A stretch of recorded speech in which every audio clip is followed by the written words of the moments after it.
What does music mean to me? I guess music means expression. It means being vulnerable, showing parts of yourself that normally people wouldn't see. As a musician, you're giving pieces of yourself musically. Music is like a child. You know, you spend a lot of time making, growing, developing that song, and then you release it to the world. That's like the birth of the song. But in a sense, like music is definitely an expression. It's a level of transparency and vulnerability. I was saying, can you bounce me down maybe just like a rough reference of what we did in the studio? I was gonna try to start working on some of that horn stuff.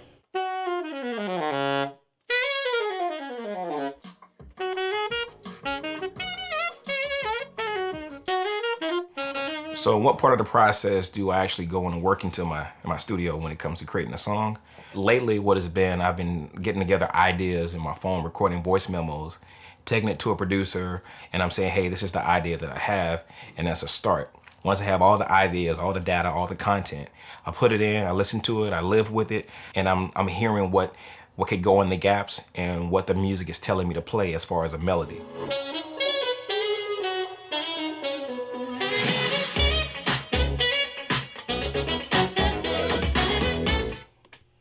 Thoughts?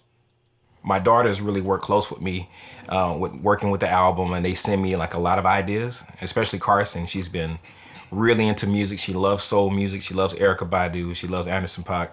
And she's always sending me different stuff to say, hey, Dad, check this out. Oh, yeah? That's definitely like a car ride, like sunset.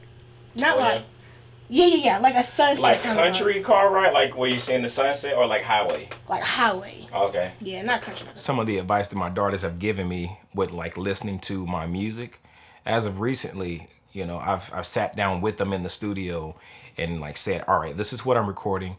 This is what I have. Let me hear your thoughts. Other times it's been when we're in the car and I'm saying, hey girls, listen to this. And they've said, you know, small things, but I think what made this time very much different is because they didn't have their phones. You know, we put phones away and it's like, let's really listen to the music and let's listen to what it's telling us. And I gotta be honest, I was shocked and surprised by some of the responses that they gave when it came to the music. It's different. Like different. It's different from what you usually like play. You know? Oh yeah? You do like your music don't really like sound like from what you call it. Like, jazz music? Yeah, I guess. Jazz flute? I guess. Well, it that one's like different. It's new. I like it. Yeah. So like on a scale of like 1 to 10, 10 being like the coolest and 0 being like not the coolest, like how would you rate me as your dad? 1. I'm playing with you. A 1? I'm playing with you. Not a 1. No more allowance. I'm playing. And Layla, she kind of just has more of a, like, I don't know, a very illustrative idea, mindset of what she's seeing in her head. But I think just them being in the studio, listening and hearing it from the space that I created, you know, I guess there's some of that energy and magic still captured in that room. The song, it sort of reminds me of an 80s, 90s music video. Really? Really, yeah. Okay. Okay. Yeah. You know, that was my whole point. I was trying to like take like elements from like the 80s, more so like Prince, Cameo, Gap Band, Earth, Wind and Fire. But that's cool. All right. Come on, Layla. Okay, Layla with the win.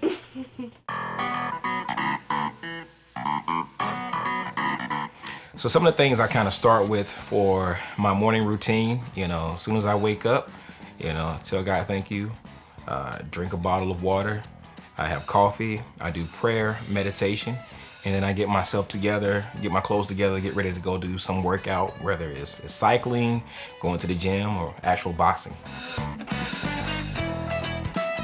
So I'm heading to Jawbreaker Boxing. Boxing is one of the things that I do, part of my weekly routine of like staying in shape, in more ways than one, not just physically, but mentally too.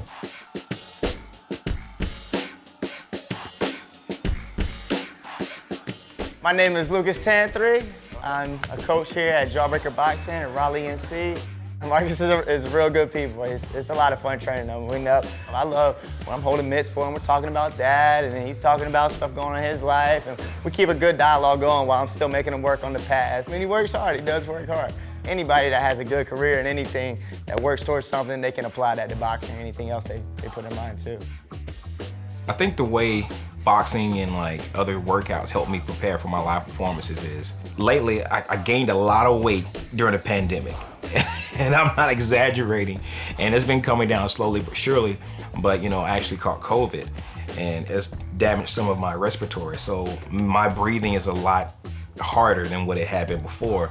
Being able to work out and exercise has helped my lung capacity, but in addition to that, it's brought focus in to some of the things I may have lost focus about. So when I'm boxing, there's no phone to me. All I have is my watch that keeps up, you know, and tracks my calories that I'm burning. And I'm focused, I'm centered in, you know, on what is in the moment, which is just, you know, connecting with the gloves. And it's just been great, man. You know, I've been coming off the pounds just a little bit.